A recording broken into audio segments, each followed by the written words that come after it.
ಎಲ್ಲರೂ ಇವಾಗ ಒಂದು ಹಾಂಟೆಡ್ ಪ್ಲೇಸನ್ನು ತೋರಿಸ್ತೀನಿ ನಿಮಗೆ. ಆ್ಯಕ್ಚುಲಿ ಇಲ್ಲಿ ಭೂತದ ಒಂದು ಪ್ಲೇಸ್ ಇದೆ ಅಂತ ಹೇಳ್ತಾರೆ.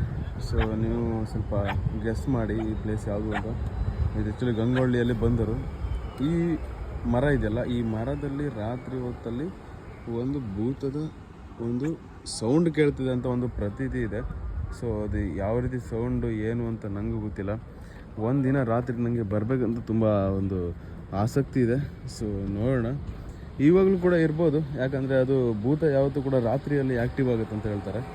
ಬಟ್ ಆದರೂ ಕೂಡ ನಮ್ಮ ಗೆಳೆಯ ಬಂದು ಇಲ್ಲಿ ಗಾಳ ಹಾಕೋದು, ಫಿಶಿಂಗ್ ಮಾಡೋದು ಎಲ್ಲ ಮಾಡ್ತಿರ್ತಾರೆ. ಬಟ್ ಅವ್ರಿಗೆ ಇನ್ನೂ ಒಂದು ಕಾಣಿಸಿಲ್ಲ. ಆ್ಯಕ್ಚುಲಿ ಇದು ಪರ್ಟಿಕ್ಯುಲರ್ ಪೀಪಲ್ಸಿಗೆ ಮಾತ್ರ ಅದನ್ನು ಕಾಡ್ತದೆ ಅಂತ ಹೇಳ್ತಾರೆ. ಸೊ ಆದರೂ ಕೂಡ ನನಗೆ ಈ ವ್ಯೂ ತುಂಬ ಇಷ್ಟ ಆಯಿತು. Gangolli is best for a view. ನೋಡಿ ನೀವೇ, ತುಂಬ ಬೋಟ್ಗಳಿದೆ, ತುಂಬ ದೋಣಿಗಳು ಆಚೆ ಈಚೆ ಓಡಾಡ್ತಾ ಇರ್ತಾರೆ, ಫಿಶಿಂಗ್ ಮಾಡ್ತಾ ಇರ್ತಾರೆ. ನೋಡಿ friends, this is the best I ever seen.